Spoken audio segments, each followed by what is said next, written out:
केदारनाथमध्ये हेलिकॉप्टरचा अपघात झालाय। हेलिकॉप्टरमधील सर्व प्रवासी हे सुरक्षित असल्याचं कळतंय। हेली ॲम्ब्युलन्सचा केदारनाथ हेलिपॅडवरती हा अपघात झालेला आहे। या अपघातामध्ये हेलिकॉप्टरचं नुकसान झालेलं आहे। या अपघाताच्या नंतरचा हा व्हिडिओ सुद्धा आपण पाहतोय।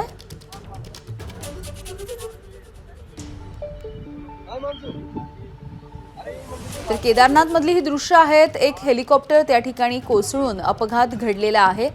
सुदैवाने यामधले प्रवासी सगळे सुरक्षित असल्याची माहिती मिळतेय।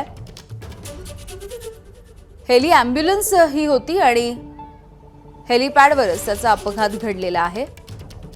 यामध्ये कोणीही जखमी झालेलं नसलं तरी हेलिकॉप्टरचं चांगलंच नुकसान झालेलं आहे।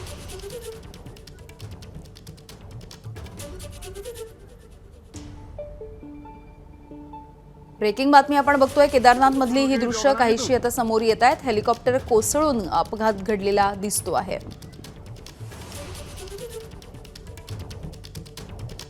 सोमेश कोलगे आमचे प्रतिनिधी माहिती देतील। सोमेश, नक्कीच जे माहिती मिळते त्यानुसार केदारनाथमध्ये हेलिकॉप्टर एअर ॲम्ब्युलन्स ची दुर्घटना घडलेली आहे।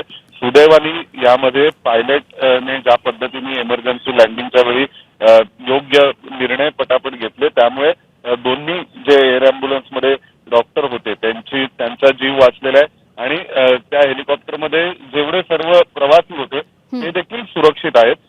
पायलट देखील सुरक्षित आहे, परंतु क्रॅश लँडिंग झालेलं आहे इतकं नक्की। अगदी सोमेश, धन्यवाद माहितीसाठी। एबीपी माझा, उघडा डोळे बघा नीट।